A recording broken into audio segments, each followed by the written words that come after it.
Saúde a igreja com a graça e a paz do nosso Senhor e Salvador Jesus Cristo. Convido a igreja a abrir a sua cópia da Escritura Sagrada, dando continuidade à nossa série de pregações na primeira carta de Pedro,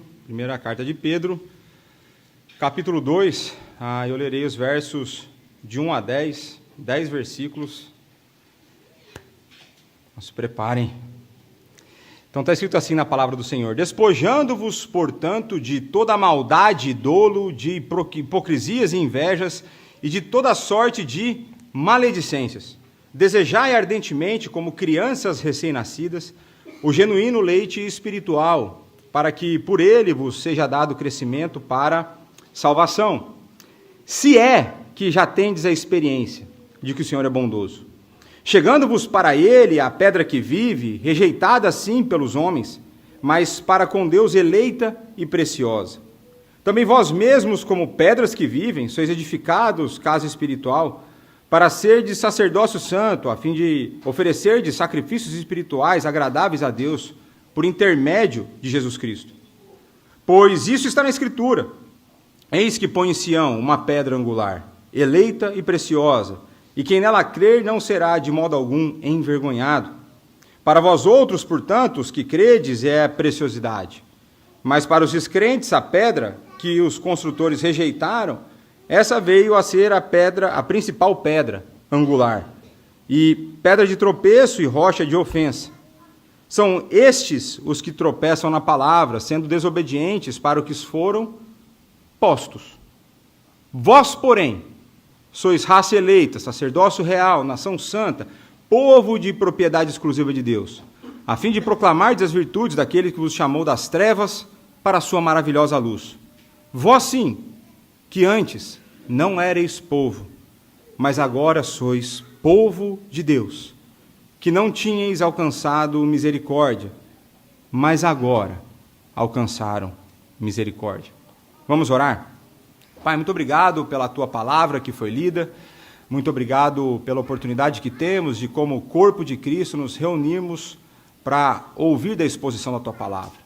Abre o nosso coração, nós clamamos pelo auxílio do Teu Santo Espírito, para que possamos ter corações abertos, transformados, quebrantados, para que a Sua palavra, como sempre, opere milagres e transformação na vida das pessoas.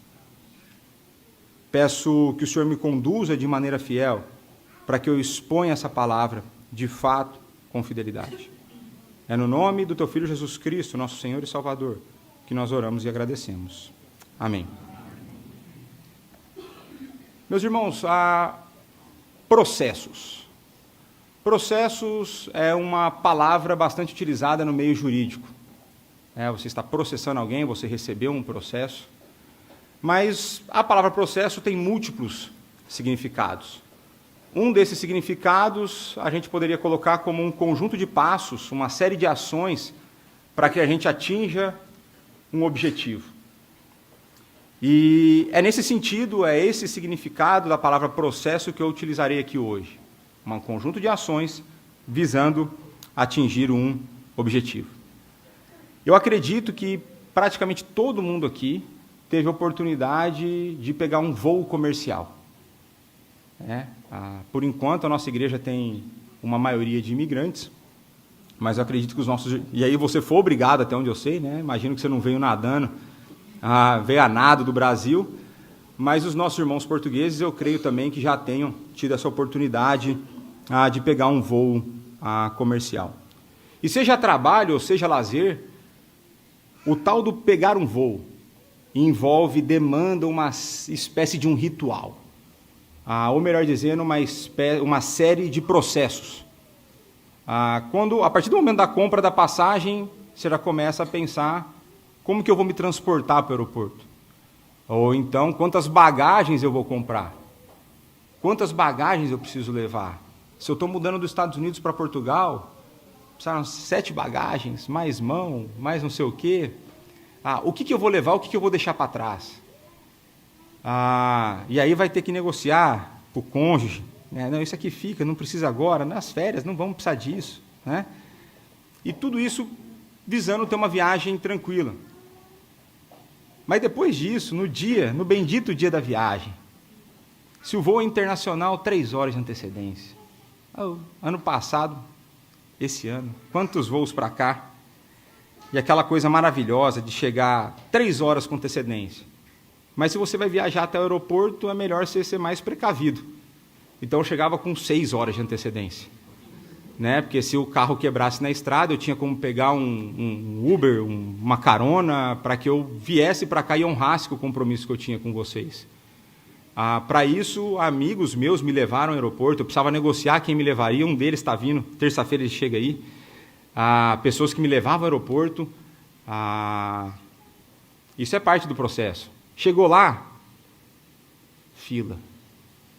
Como eu não gosto de fila. Fila para fazer check-in, fila para despachar bagagem, fila para checagem, pré-imigração. É fila daqui, é fila dali, tira coisa, põe coisa, é raio-x, é processos. Passou por tudo isso? Agora que você chegou com 3 horas de antecedência, você vai esperar as 3 horas até a gente chamar para o voo que vai atrasar. E aí você espera, aí você está com fome, comida de aeroporto não é boa e é caro. E aí chega a hora do famoso embarque. Aí você tem que olhar a sua passagem, garantir a sua poltrona e ver que o seu grupo de embarque é o último a entrar no voo. E aí a fila fica mais angustiante. A espera fica pior. Mas aí você entra. Chegou a tua hora. Aí na hora que você está indo, Senhor, precisaremos despachar a sua bagagem de mão. Eu não tenho cadeado para pôr na bagagem de mão. Tá meus documentos aí, tudo. Mas vai. Despacha esse negócio. Aí você entra, aí você chega na sua poltrona, teve alguém que não fez o que você fez e sentou no seu lugar, porque ela não conferiu a passagem, ela não sabe olhar um número. Assim, é difícil fazer a conexão do número que está em cima com a poltrona que está embaixo, né? Às vezes a pessoa olha em cima e conecta lá. É a vida. Aí você senta. Aí, se você, como eu, pega o corredor por conta do joelho, para eu poder ter a liberdade de pôr a perna para fora, para eu conseguir viajar mais confortavelmente, né? Muito prazeroso viajar de avião, e para receber a pancada do carrinho da comida toda vez no meu joelho, você tem que esperar todo mundo da tua fileira sentar. Todo mundo sentou e você passa o cinto. Aí vem aquela parte maravilhosa que ninguém mais está nem aí, que é checagem de portas, comissário de bordo vai dar procedimentos em caso de pane na nave. Meu amigo, eu quero mais morrer. Se esse negócio acontecer, ninguém presta atenção em nada. O pessoal já no videogame, já no telemóvel, e fone, e está todo mundo, e está lá o comissário. Máscara e tal, e não sei o quê. Terminou. Então, finalmente, vamos voar. Minha exposição do processo de pegar um voo aqui, com certeza foi falha, faltou processo, faltou coisa. Mas o ponto é de que, para pegar um simples voo, existem procedimentos a serem feitos, existem etapas a serem cumpridas. E isso é em toda a nossa vida. Em tudo que nós fazemos na nossa vida, existem processos. Seja consciente ou inconscientemente, a gente tem processos. Eu sou uma pessoa muito metódica. Então eu tenho um processo do jeito que eu ponho... O pessoal já me ouviu, como que eu ponho a louça suja dentro da pia, o jeito que eu organizo minha mochila para sair de casa, os passos que eu faço, eu sei quanto tempo eu vou gastar. A gente tem processo para tudo. Mais organizados ou menos organizados, mais evidentes ou menos evidentes, o fato é, processos fazem parte da nossa vida. E se eles fazem parte da nossa vida, assim é também a nossa vida cristã. A partir do novo nascimento, que foi descrito na semana passada, né, aquele novo nascimento que gera o amor pelo meu próximo dentro da igreja, a partir desse novo nascimento, diversos processos são disparados na nossa vida. Tem um botãozinho de início, novo nascimento, processos começam a acontecer. Um deles é o processo de amar alguém, o processo de amar os nossos irmãos na fé. Isso é um processo custoso, duro, às vezes difícil, chato, às vezes parece impossível, mas esse processo começa. Existe o processo de abandono de vícios e pecados e o processo de adoção de virtudes opostas a esses pecados. Processo. E hoje eu quero ver com os irmãos nas Escrituras quais são alguns desses processos decorrentes do novo nascimento. Processos decorrentes do novo nascimento. E o primeiro processo que se inicia é a transformação do desejo cristão. Isso está nos versos de 1 a 3. Despojando-vos, portanto, de toda maldade e dolo, de hipocrisias e invejas, e de toda sorte de maledicências, desejai ardentemente, como crianças recém-nascidas, o genuíno leite espiritual, para que por ele vos seja dado crescimento para a salvação, se é que já tendes a experiência de que o Senhor é bondoso. Essa sessão ela dá continuidade à última pregação. Uma vez que nós nascemos de novo e que nós temos um amor pelo nosso próximo, pelo nosso irmão na fé, portanto, isso aqui é em tempo real, ao mesmo tempo, todas as coisas acontecendo. Se eu amo, portanto, eu também tenho que me despir de vícios e pecados. Então, despojando-vos, portanto.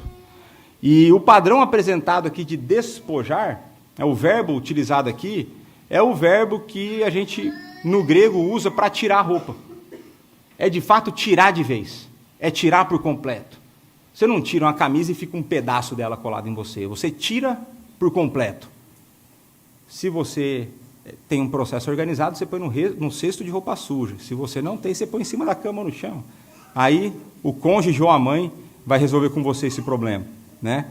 Mas esse padrão de despojar e revestir é uma coisa muito frequente no Novo Testamento, em especial nos escritos de Paulo, né? Em Efésios 4, os versos 22 a 24, diz assim a palavra do Senhor: no sentido de que, quanto ao trato passado, vos despojeis do velho homem, que se corrompe segundo as concupiscências do engano, e vos renoveis do espírito do vosso entendimento, e vos revistais de um novo homem, criado segundo Deus, em justiça e retidão, procedentes da verdade. Portanto, a vida cristã ela vai passar por esse processo e ela vai passar por esse padrão de abandono e adoção. É abandono e adoção. É o tempo todo, sem descanso. É o tempo todo e sem descanso. O amor sem fingimento, não sei se vocês vão lembrar da pregação passada, o amor sem fingimento tem em Cristo o grande modelo e padrão de perfeição do amor. Esse tipo de padrão, esse tipo de amor sem fingimento, se despirar, vai lançar fora maldade, dolo, hipocrisia, inveja e maledicência. E uma vez que nós buscamos, né, essa é a minha expectativa como pastor, uma vez que nós buscamos ser cristãos verdadeiros e maduros, eu creio ser importante que nós reflitamos sobre cada um desses pecados descritos e o impacto deles na forma como nós temos amado ou não nossos irmãos. Então, eu vou pegar cada um aqui, sentido do dicionário em grego, e vou dar uma breve explicação. Maldade. A maldade descrita no texto é definida como, abre aspas, uma disposição, uma atitude mesquinha ou cruel, malícia, má vontade e malignidade. Sentimento maravilhoso, a disposição mental maravilhosa, né? Entender a ironia. Em Romanos 13:10, a gente vê que essa maldade, ela é extremamente oposta ao que é o amor bíblico. Olha só o que está escrito em Romanos 13:10, abre aspas, o amor não pratica o mal contra o próximo. Então, se você ama, a maldade não pode ser parte da sua vida. Você precisa eliminar esse negócio da sua vida. Essa maldade, ela é destruidora. Não há unidade onde a maldade domina. Apenas para que vocês tenham uma noção do quão venenosa é a malícia ou a maldade, eu vou trazer alguns textos bíblicos. Eu quero que você se atente aos pecados que estão na mesma lista. Tá certo? Então vamos começar por Romanos 1, de 28 a 31. E por haverem desprezado o conhecimento de Deus, o próprio Deus os entregou a uma disposição mental reprovável para praticarem coisas inconvenientes. Cheios de toda injustiça, malícia, avareza, maldade, possuídos de inveja, homicídio, contenda, dolo e malignidade, sendo difamadores, caluniadores, aborrecidos de Deus, insolentes, soberbos, presunçosos, inventores de males, desobedientes aos pais, insensatos, pérfidos, sem afeição natural, e sem misericórdia? Só coisa maravilhosa. Efésios 4:31. Longe de vós toda amargura e cólera, ira e gritaria e blasfêmias, bem assim, toda malícia. E Tito 3:3. Pois nós também, outrora, éramos nécios, desobedientes, desgarrados, escravos de toda sorte de paixões e prazeres, vivendo em malícia e inveja, odiosos e odiando uns aos outros. A maldade é um problema, mas um problema ainda maior é que a maldade anda acompanhada de outros vícios, de outros pecados. O segundo da lista é o dolo, palavra pouco conhecida, mas com péssimo significado. Dolo significa tirar vantagem por meio da astúcia e métodos dissimulados, engano, traição. Essa é a ideia de dolo. O dolo é essencialmente oposto ao amor bíblico. Ao invés de ser sacrificial, ele sacrifica o próximo e se coloca em primeiro lugar. Ele não se dá pelo outro, ele prejudica o outro para que ele obtenha o benefício. Em terceiro lugar, vem a hipocrisia. A ideia de criar uma impressão pública que esteja em desacordo com os propósitos ou motivações reais de alguém. Ela pode ser definida como encenação, fingimento, exibição externa e dissimulação. A hipocrisia se opõe ao amor não fingido, descrito no texto anterior. A hipocrisia vive uma piedade falsa, um padrão diferente daquele do discurso. E aqui, importante para a gente ter, em alguma medida, todos nós aqui somos hipócritas. Em alguma medida, em alguma intensidade, até a nossa morte ou a segunda e definitiva vinda de Cristo, todos nós lutaremos contra a hipocrisia. Sempre existirá uma distância entre a minha profissão de fé e a minha prática de vida. Agora, como que nós vamos igualar esse negócio?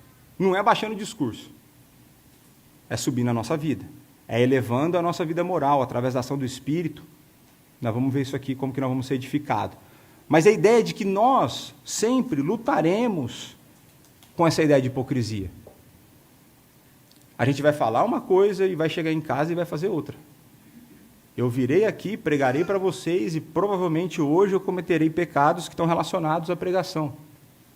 Essa é a nossa luta. O nosso coração ainda continua com inclinações desordenadas. A gente continua a desejar coisas que nós não deveríamos. Mas um dos problemas gravíssimos do nosso tempo é que um evangelho falso, adulterado, tem sido pregado em pseudo-igrejas. Isso tem levado pessoas e mais pessoas a crer que é possível professar a fé em Cristo e viver como descrente. As pessoas têm aprendido que a hipocrisia é normal, que ela não é um problema moral, ela não é um problema espiritual. Contudo, nada está mais oposto à verdade bíblica. A hipocrisia é pecado, ela dá mau testemunho para o Evangelho e ela traz escândalo para a vida da igreja. Em quarto, vem a inveja, que nunca está contente e está sempre a desejar. A inveja ela é inimiga do amor, pois nunca se alegrará com a alegria do outro. A inveja não se alegra com os dons alheios. A inveja não se alegra com as vitórias presenciadas na vida da igreja. A inveja não se alegra com os irmãos que tenham sido usados por Deus em posições que ela deseja ocupar. A inveja não se alegra com pessoas novas que chegam e são integradas aos seus grupos de amizade e a pessoa perde, então, o protagonismo ou então ganha mais pessoas para que tenham a atenção dividida. A inveja foi a força motriz que levou Caim a matar Abel. A inveja é marca presente naqueles que são parte dos descendentes da serpente, da linhagem não santa. Por último, mas não menos pecaminosa, está toda sorte de maledicência. Abre aspas, o ato de falar mal do outro, linguagem maligna, calúnia, difamação e detração. Fecha aspas. A ideia por trás desse pecado, não é tanto aquela pessoa que abertamente fala mal dos outros. Não é a ideia de eu chegar aqui e eu expor alguém. Perde isso errado também. Mas não é essa a ideia aqui. A ideia é daquela pessoa que faz o leve-trás. Aquela pessoa que por trás de todo mundo vai difamando as pessoas. É a ideia da pessoa que te trata na frente de um jeito e nas tuas costas está a falar mal de ti. E ela faz isso de maneira habitual. É parte da vida dela depreciar as pessoas. Ela tem prazer nisso. Ela ama fazer isso. Essa é a ideia da maledicência. A maledicência é oposta ao amor, pois ela não visa a edificação do próximo, mas a destruição da sua reputação. Nada mais satânico, né? Em Efésios 4, 29, nós temos o que seria a antítese dessa maledicência. Abre aspas aqui para o apóstolo Paulo. Não saia da vossa boca nenhuma palavra torpe, e sim unicamente o que for boa para edificação, conforme a necessidade, e assim transmita graça aos que ouvem. Fecha aspas. Um comentarista, ao analisar todas essas características das quais nós, como crentes, devemos nos despir, ele faz a seguinte análise. Abre aspas. Juntas, elas representam um tipo de atitudes e ações em cuja presença a verdadeira comunidade baseada no amor é impossível. E que, portanto, estão ausentes entre aqueles que atenderam ao mandamento de amar uns aos outros. Fecha aspas. É o óbvio. Ele só está colocando para nós o que é o óbvio. Se eu amo, eu não quero destruição, eu quero edificação. Se eu amo, eu não quero perdição, eu quero salvação. E aí, a hora das nossas reflexões. Como está a sua vida em relação a esses pecados? A maldade tem tido espaço no seu dia a dia, na maneira como você planeja crescer na sua carreira, ou na maneira como você pensa em conseguir as coisas no seu casamento, ou na sua vida na igreja? O dolo, você tem agido de má fé, tem mentido ou omitido para obter coisas que atendam os seus interesses? O seu padrão moral, ele anda coerente com a fé que você professa? Como que anda a inveja no trabalho, na igreja, na família, nas amizades? E a maledicência? Como anda a sua língua? Você tem falado mal das pessoas ou você tem bendito, tem dito boas coisas das pessoas? Você tem buscado a destruição ou a construção? Como você tem usado a sua língua? E após despojar dessas coisas, a ordem que fica clara no texto para os cristãos é: eles devem desejar ardentemente, como crianças recém-nascidas, o genuíno leite espiritual.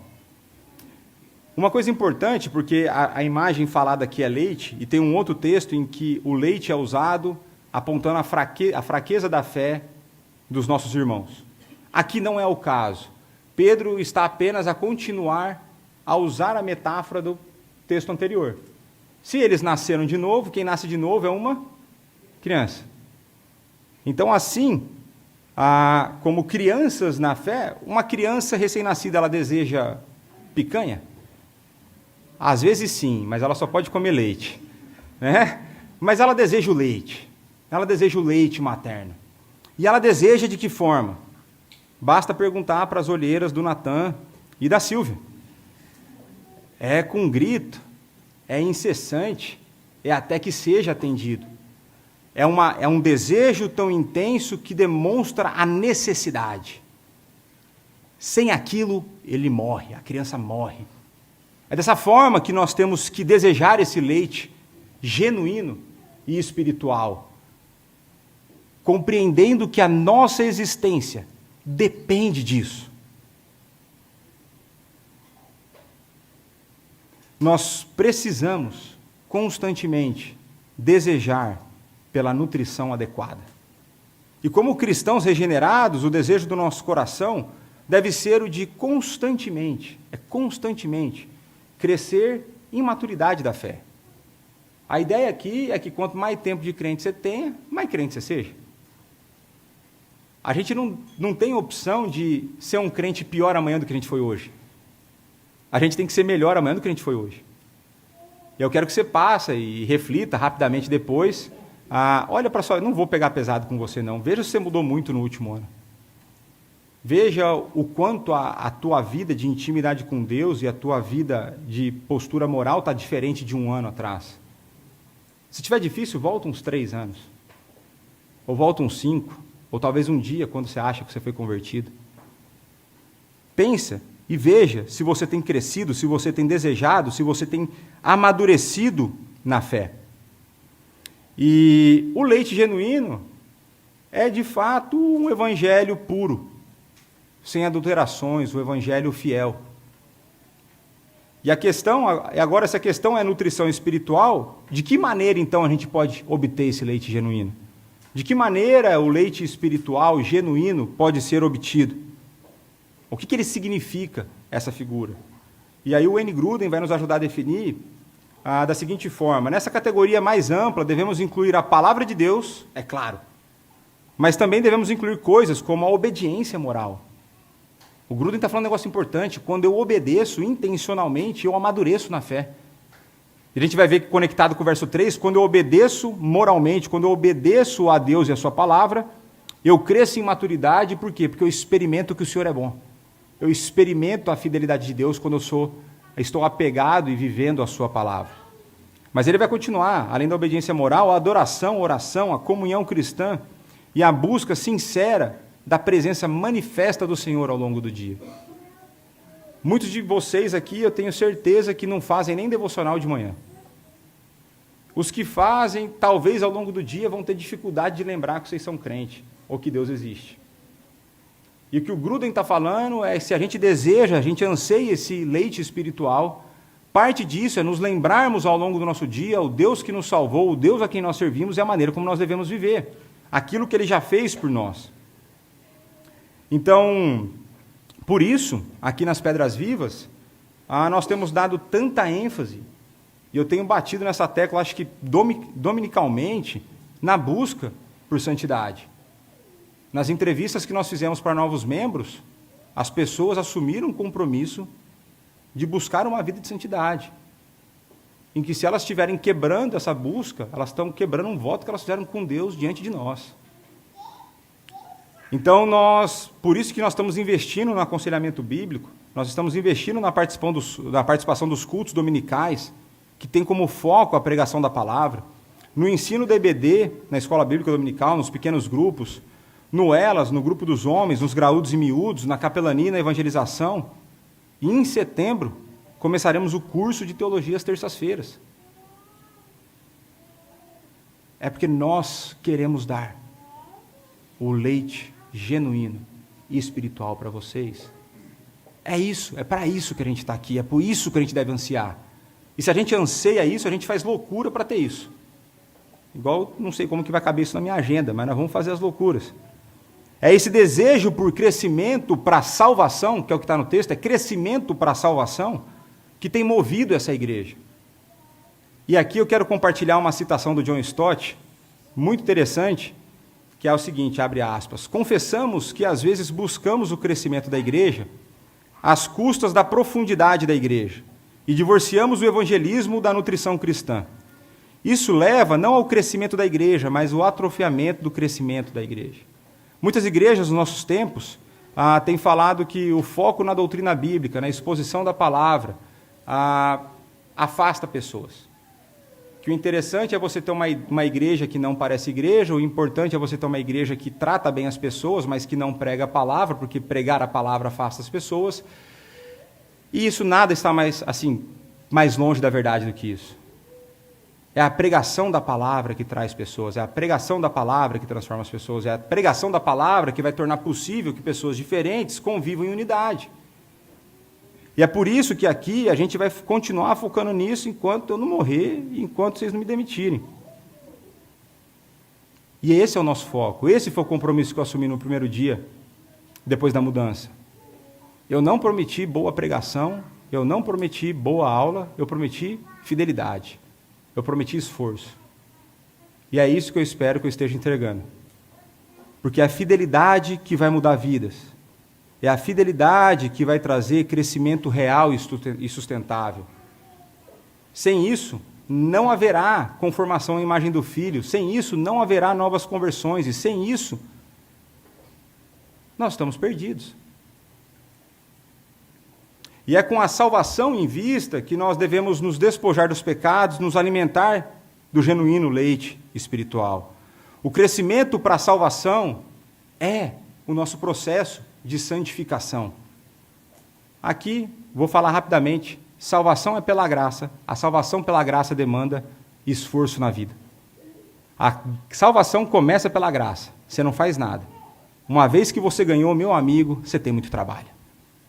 Você tem muito trabalho porque você tem que ser igual a Cristo. Está entendendo? Não é igual o cara que você acha que é mais crente que você, não. É igual aquele que é perfeito.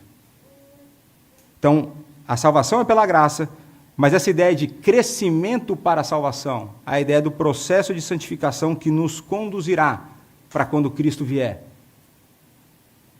para que Ele definitivamente nos salve de quem nós somos e do nosso pecado. Por fim, isso é válido somente para aqueles que experimentaram que o Senhor é bondoso. Então Pedro cita aqui o Salmo 34, onde a bondade de Yahweh está sendo enfatizada. Pedro aqui nos dá conforto, porque ele nos mostra que Cristo é o Deus Todo-Poderoso, é o Deus da aliança. Ele aplica o Salmo 34 ao nome de Jesus Cristo. E se você tem experimentado que o Senhor é bondoso, é a ideia de você no dia a dia, viver uma vida de unidade com Deus, em que você experimenta, de fato, a fidelidade dEle. E como processo decorrente do novo nascimento, o desejo pelo genuíno leite espiritual nos levará ao abandono da maldade, dolo, hipocrisia, inveja e maledicência. Ou seja, nós progrediremos no processo de santificação. Como consequência dessa realidade pessoal, nós presenciaremos uma realidade coletiva. A igreja será edificada. Então, o segundo processo é a edificação da igreja, que nós vemos nos versos de 4 a 8. Chegando-vos para ele, a pedra que vive, rejeitada assim pelos homens, mas para com Deus eleita e preciosa. Também vós mesmos, como pedras que vivem, sois edificados casa espiritual, para ser de sacerdócio santo, a fim de oferecer de sacrifícios espirituais agradáveis a Deus, por intermédio de Jesus Cristo. Pedro agora começa a usar duas imagens muito fortes aqui nesse texto. Ele traz para nós duas imagens do Antigo Testamento. Ele traz a figura do templo, ele traz a figura do sacerdócio. Pedro, e aqui o templo, para que a gente entenda, né, o templo como o lugar de habitação especial de Deus. O lugar de habitação especial de Deus. Então Pedro está a deixar claro que aqueles que nasceram de novo e que estão em Cristo não são apenas parte do povo de Deus, mas eles são mais do que isso. Eles são, todos os crentes, na era cristã, são sacerdotes. Sacerdotes. O desejo ordenado no ponto anterior resultará a chegar-se a ele, a pedra que vive. O verbo utilizado para se achegar é o equivalente a um verbo no Antigo Testamento em que as pessoas se achegavam para ouvir Deus falar. É o verbo que era utilizado para quando o povo se achegava a Deus para oferecer sacrifícios. É quando nós nos achegamos a Cristo para ouvir a sua voz através da palavra, através da exposição da palavra. É quando nós nos achegamos a Cristo para oferecer a nossa própria vida, que nós estamos fazendo isso que Pedro está a comentar. E a ideia transmitida por esse verbo é de uma ação contínua. Não existe tempo a parar. Não existe tempo de descanso. É o tempo todo desejando, chegando continuamente a Jesus Cristo, a pedra que vive. E pensando de forma prática, a nossa vida espiritual e coletiva não pode se resumir, o se achegar a Cristo não vai se resumir ao culto solene de domingo. A nossa vida prática não vai se resumir ao dia do Senhor. E não me levem a mal, né? Eu estou longe de falar que o dia do Senhor e o culto dominical não é importante. Ele é importante, ele é tão importante que eu acho que vale a pena perder emprego para estar aqui. Minha vida depende mais disso do que do meu salário. Agora, como será que a gente poderia, então, começar a entender quais são os benefícios e qual a beleza daquilo que Deus nos dá em Jesus Cristo. Olha o que o comentarista diz. Por essa expressão, Pedro sugere que todos os crentes agora desfrutam do grande privilégio de realmente se aproximar do próprio Deus em adoração. Um privilégio reservado no Antigo Testamento apenas para sacerdotes.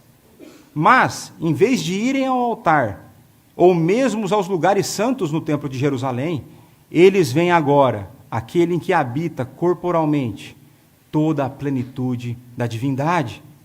É quando nós entendemos o privilégio, a beleza, a plenitude daquilo que nos é dado em Cristo, que com certeza nós teremos uma outra postura diante do culto e diante da nossa vida espiritual. É quando nós entendemos que nós recebemos aquilo que nós não merecemos. E aqui eu vou dar um contraste para vocês, eu quero que vocês tenham na mente o dia da expiação. O dia da expiação era o dia para o judeu no ano, o dia. Era o dia que as pessoas migravam para Jerusalém. Existiam as viagens anuais para Jerusalém por conta do dia da expiação. E o dia da expiação, ele marcava um clímax num ciclo de 10 dias no início do ano novo judaico, né? Era um dia de introspecção, autoavaliação e oração profundamente enraizada no imaginário e na história de Israel. O texto clássico de Levítico 16 combina a cerimônia da purificação do santuário com a do ritual do bode expiatório.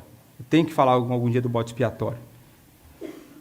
Ao longo do ano, havia rituais bem estabelecidos para implorar pelo perdão pelos pecados conhecidos e desconhecidos. No entanto, o espaço do ritual sagrado, incluindo o santuário, tenda de reunião e os altares, bem como o papel sacramental do próprio sacerdócio, todos foram contaminados pelos pecados não contabilizados, pelas várias liturgias e sacrifícios em andamento. Até mesmo o povo, como um todo, sofreu os efeitos do pecado, pecados inexplicáveis e erros não perdoados, que se acumularam em impurezas que precisavam de súplicas. Então, uma vez por ano, a única vez que ele podia fazê-lo, o sumo sacerdote entrava no lugar santíssimo, onde a arca da aliança estava localizada, para purificar o espaço sagrado, a posição sacerdotal e toda a congregação. Era uma purificação de dentro de um lugar físico para fora desse lugar físico. Em Cristo, nós somos purificados. Em Cristo, nós temos acesso ao Pai. E semanalmente nós podemos usufruir coletivamente da presença especial de Deus. O que acontece quando nós estamos juntos aqui, não tem nada comparável com isso no mundo, na história. É Deus falando diretamente conosco, é Deus alimentando a nossa fé, é Deus transformando o nosso coração, é Deus unindo os diferentes e os moldando como um corpo de Cristo. O que o judeu precisava esperar um ano para usufruir, nós temos de maneira, por um lado, semanalmente e por outro, diariamente. E a gente trata o culto como se fosse qualquer coisa. Já que tem 52 no ano, tanto faz. Não. Entendo o que nós estamos fazendo aqui. Entendo o que nós estamos a fazer aqui. Nós estamos diante do Todo-Poderoso. Nós estamos diante do Criador de todas as coisas. Nós estamos diante daquele que sacrificou o seu Filho para que nós pudéssemos ser salvos. E Pedro vai deixar ainda mais claro que é assim que a igreja é edificada. Nós somos edificados quando nós nos achegamos a Cristo. Como corpo, nós nos achegamos a Cristo. É através da nossa adoração, que vai ser manifestada em orações, em cânticos, exposição da palavra. A igreja de Cristo é a manifestação presente e superior do templo do Antigo Testamento. Nós somos pedras que vivem, não pedras mortas. Ao falar da superioridade da igreja no Novo Testamento, Gruden fala: a maior beleza deste novo e vivo templo feito de pessoas não é o ouro precioso e as joias preciosas, mas a beleza imperecível da santidade e da fé na vida dos cristãos. Qualidades que refletem muito mais eficazmente a glória de Deus.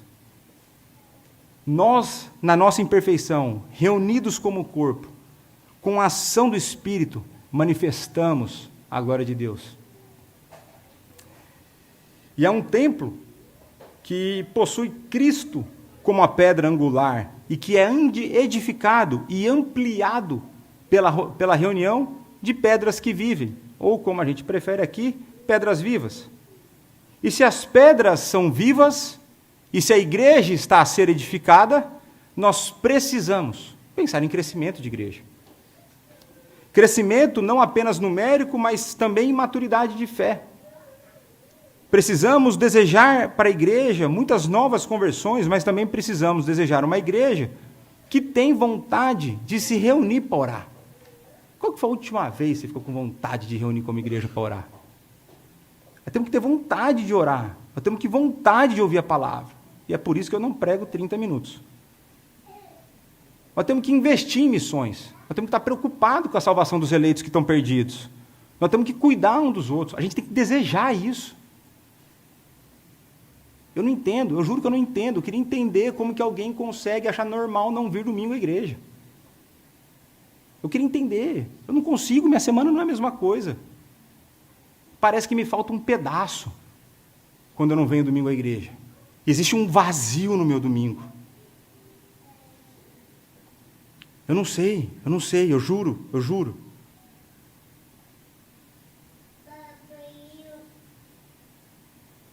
Nós precisamos lembrar que o reino de Deus continua em expansão.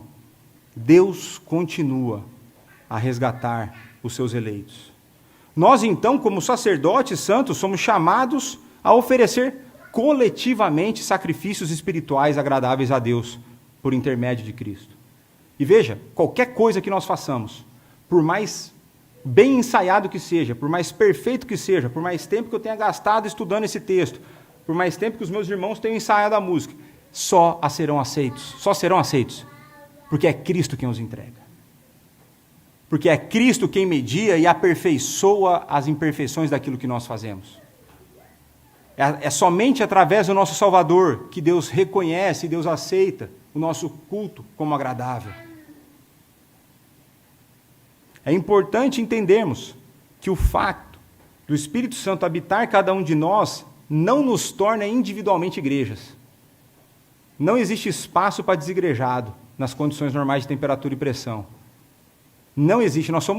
Eu nunca vi um prédio construído com uma pedra. Nunca morei numa casa que tinha uma pedra só. Né? Teve gente que morou num buraco feito na pedra. Né?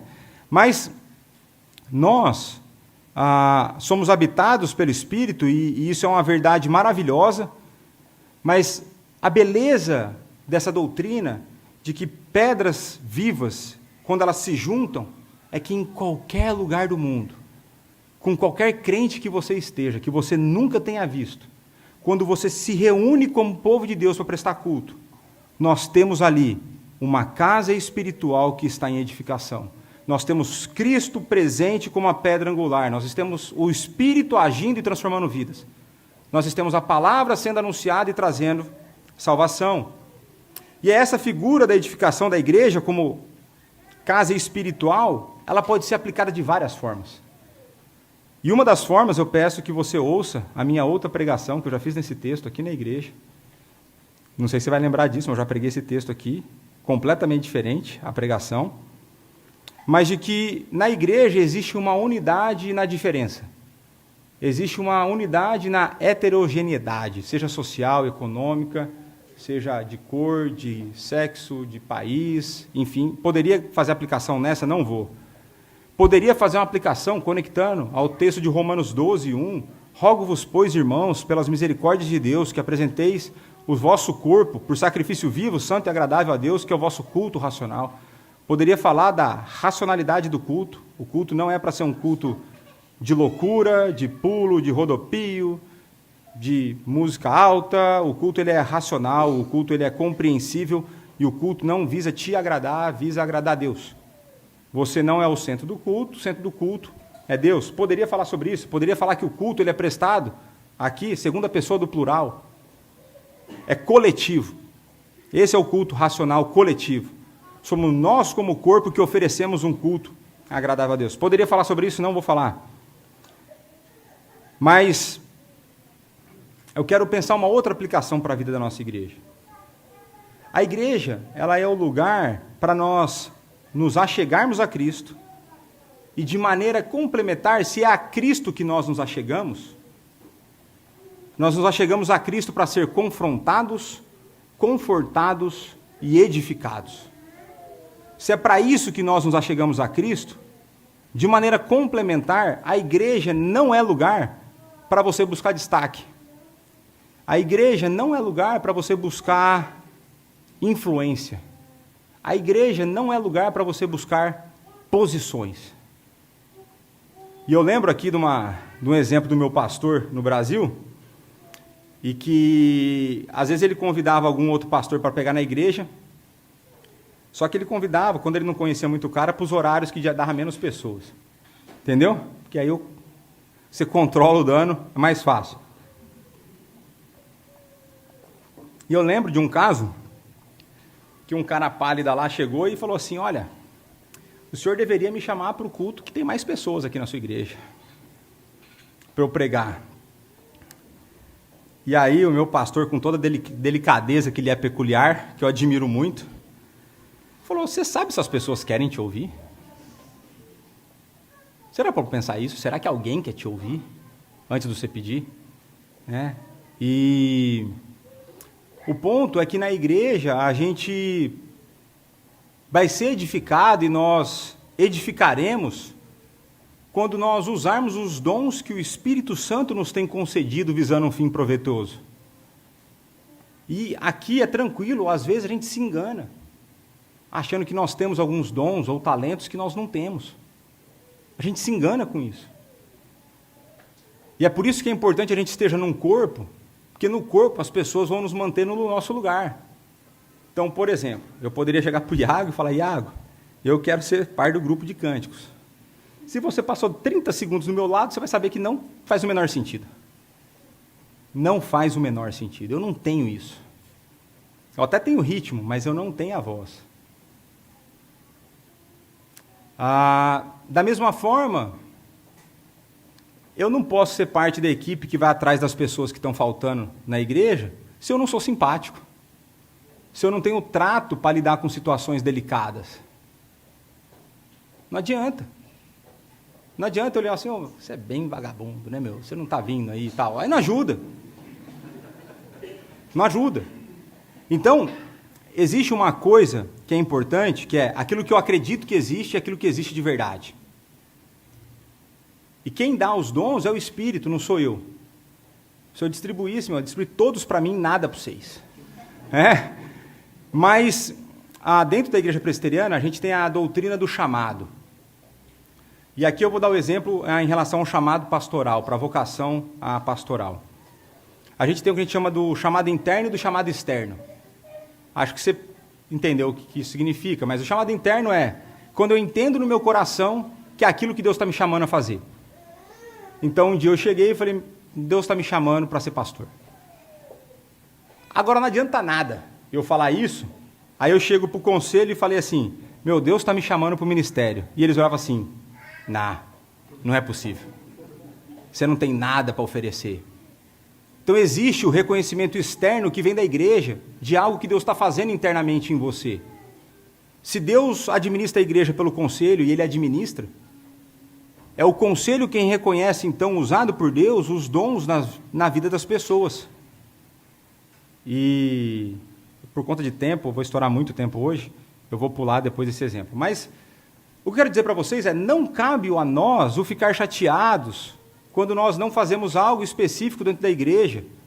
Eu quero fazer isso, e eu não faço, e pronto, minha vida acabou.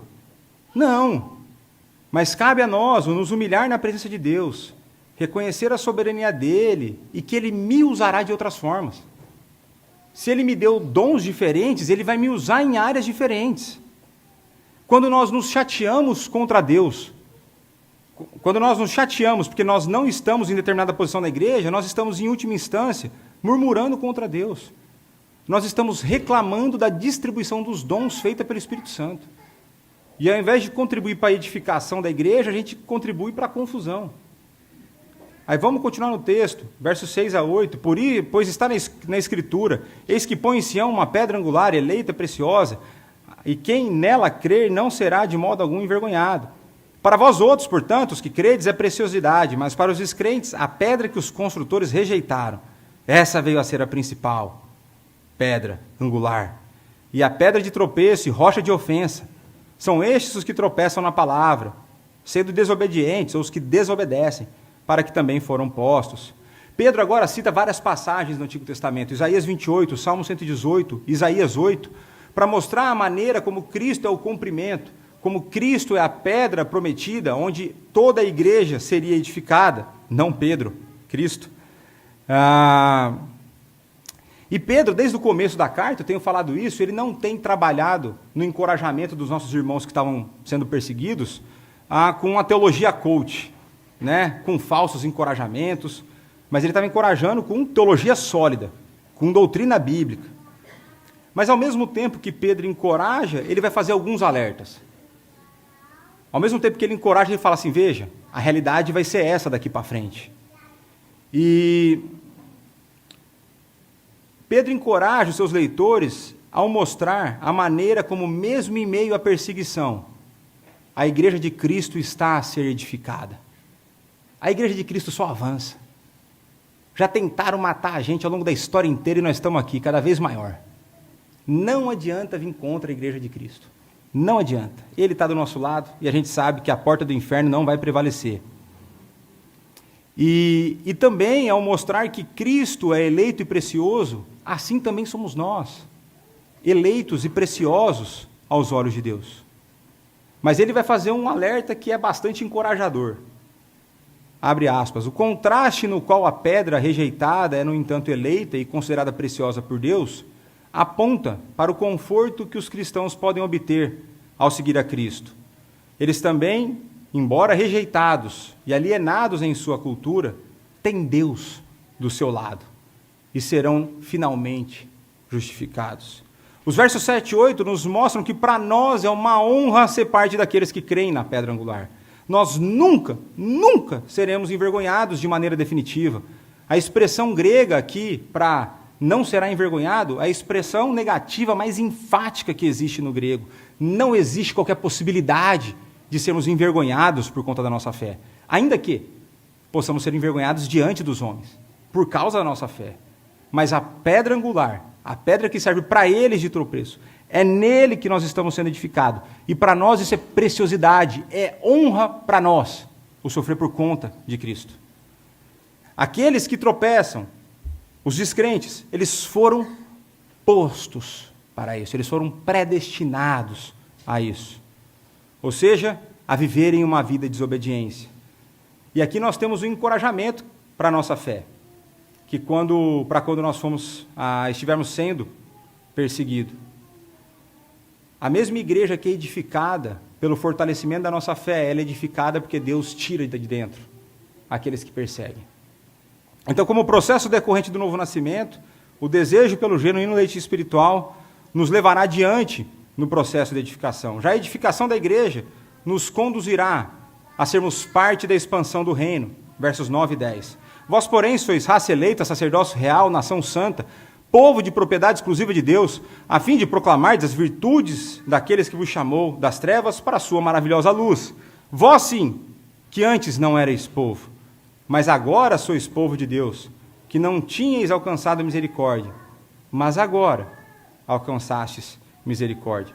Em contraste com aqueles que foram postos, destinados para a desobediência, os leitores da carta e nós somos raça eleita, sacerdócio real, nação santa e povo de propriedade exclusiva de Deus. É impossível perder de vista a comparação que Pedro está a fazer com Israel, o povo de Deus. E uma coisa que as pessoas têm a dificuldade de entender às vezes é que, contrário do que muitos pensam, não existe uma distinção prática muito real em relação entre os nossos irmãos, o verdadeiro Israel do Antigo Testamento, aqueles que criam de fato no Messias que viria, e nós no Novo. Vai existir uma diferença em termos de progressão da revelação e a maneira como a aliança se estabelecia, mas ambos criam no mesmo Messias, portanto eram salvos do mesmo jeito e fazem parte do mesmo povo. Eu não vou ter tempo hoje para explorar essa ideia toda, mas olha o que Paulo fala em Efésios 2, de 11 a 14. Portanto, lembrai-vos de que outrora vós, gentios na carne, chamados incircuncisão por aqueles que se intitulam circuncisos na carne, por mãos humanas, naquele tempo estáveis sem Cristo, separados da comunidade de Israel. Estáveis. Se estáveis, não estão mais. E sem Deus no mundo. Mas agora, em Cristo, vós que antes estavais longe, fostes aproximados pelo sangue de Cristo, porque Ele é a nossa paz, o qual de ambos, gentios e judeus, fez um. E tendo derribado a parede da separação que estava no meio, a inimizade. Nós não apenas somos raça eleita, mas na era cristã, aqueles que creem são sacerdócio real. Enquanto esse ofício era restrito a apenas uma tribo no Antigo Testamento, nós podemos ver que para nós, todos somos sacerdotes. E aqui eu vou pular a exploração dessa progressividade. A gente já conversou um pouco sobre a ideia de oferecer sacrifícios, a nossa vida na igreja, o uso dos nossos dons, a maneira como nós oferecemos isso a Deus. Mas a verdade desse sacerdócio real foi uma verdade fundamental no período da Reforma. Os reformadores ensinaram e aplicaram esse conceito do sacerdócio universal do cristão, mostrando que a única mediação entre Deus e os homens é Jesus Cristo, o Deus-homem. Não é dinheiro para a igreja que vai te conceder perdão, não é o padre que você vai confessar o pecado, não existe ninguém que medie essa relação a não ser Jesus Cristo. A oração do pastor não é mais poderosa, eu não tenho um WhatsApp prioritário de Deus. O conselho não tem, os diáconos não têm. Todos nós temos o mesmo acesso a Deus. Todos nós nos achegamos a Deus, e sabe por quê? Porque todos nós nos achegamos a Deus através do mesmo mediador. É através de Cristo que nós temos acesso a Deus. É através de Cristo, porque em Cristo Deus nos olha e nos vê como Ele vê o seu próprio Filho. E é por isso que eu e você temos o mesmo acesso. É por isso que eu quero orar por você, mas a minha oração não vai fazer nada demais. E nem se você vier me pagar, eu não vou prometer milagre. Isso deixa para os picaretas que estão por aí.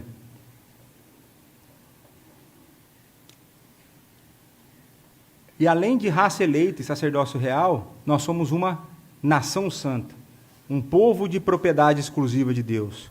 Essa nação, ela não é étnica, ela não é geográfica, mas ela sim uma nação daqueles que se submetem ao reinado do verdadeiro rei.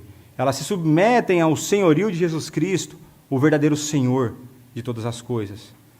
E o Wayne Grudem, ele vai resumir muito bem a finalidade dessa nossa identidade, do sacerdócio, de sermos uma nação, né? Ele vai definir muito bem essa identidade e a relação dela com a expansão do reino, abre aspas. De fato, o propósito de Deus em redimir não é simplesmente o nosso próprio prazer, mas que possamos glorificá-lo, como Pedro indica na sua palavra, a fim de. Na frase que você pode proclamar, buscar nosso propósito, o nosso próprio bem-estar eterno, embora isso seja moralmente louvável, nunca poderia fornecer uma meta verdadeiramente satisfatória para a vida. Os seres humanos nascem com um desejo interior de ganhar um significado servindo uma causa maior do que eles mesmos, algo fora de si. A resposta à nossa busca do sentido último está em descobrir que somos chamados a proclamar as excelências de Deus, pois Ele é infinitamente digno de glória. A redenção não é, em última análise, centrada no homem, ela é centrada em Deus. Fecha aspas. Porque nós pertencemos a Deus, nós devemos viver de acordo com os objetivos dele para a nossa vida. Uma vez que nós não éramos povo e em Cristo alcançamos misericórdia, nós devemos ser instrumentos para que a misericórdia divina alcance outros. O nosso chamado nunca foi, nunca será, para que fiquemos trancados entre quatro paredes. Parte do sacrifício agradável a Deus consiste num povo que ama e, por isso, anuncia. O chamado da igreja é para anúncio do evangelho, com vistas à expansão do reino. O nosso chamado é proclamar as virtudes daquele que nos chamou das trevas para a sua maravilhosa luz. Quão difícil você acha que deveria ser falar das virtudes daquele que é perfeito? Quão difícil você acha que deveria ser falar de Deus quando você possui a consciência de que Ele te resgatou das trevas, que você tem consciência da sua imperfeição, que você tem consciência de que você não merece, que você tem consciência dos pecados que ainda permanecem na sua vida, e que além disso Ele te vai e te transporta para o reino de luz. Quão difícil deveria ser falar dele? E aqui eu quero apresentar um contraste, e nesse caso sem juízo de valores, só para vocês entenderem como a gente se comporta. Como seria a nossa igreja se nós falássemos de Deus como você empolgadamente faz propaganda de alguma série ou filme? O como seria a nossa igreja se a gente falasse de Deus como Lucas fala do Tesla?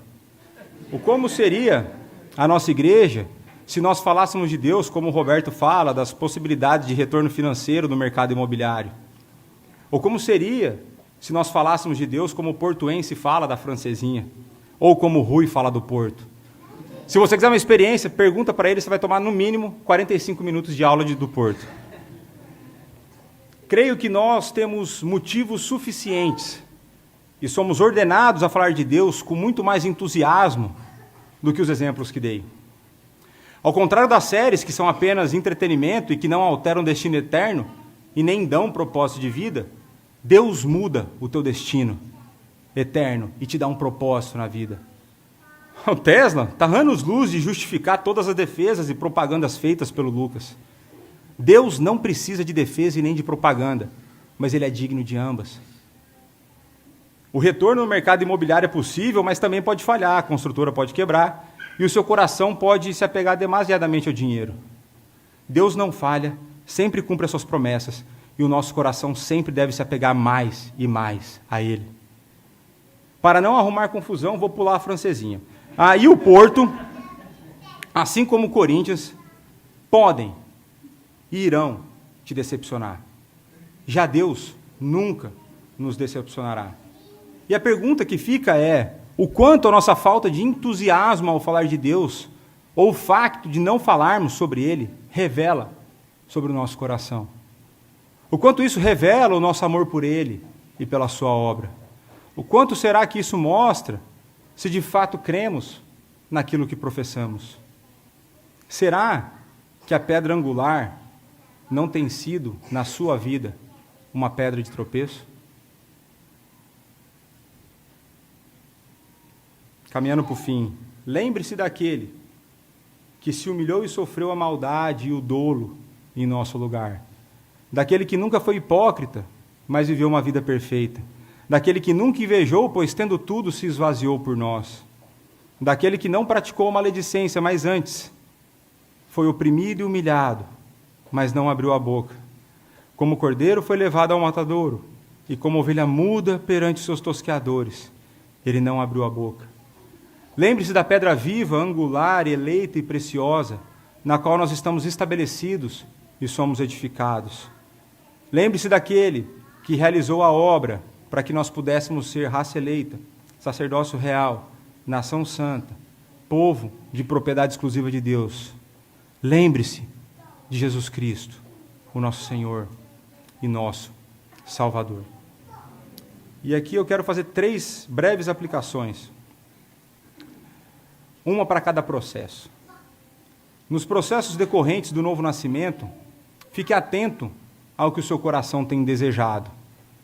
Coloque o foco da sua vida no desejo, na obtenção, no consumo do genuíno leite espiritual. Organize a sua agenda para que você consiga ter uma vida devocional disciplinada. Vai dormir meia hora mais cedo. Larga a rede social.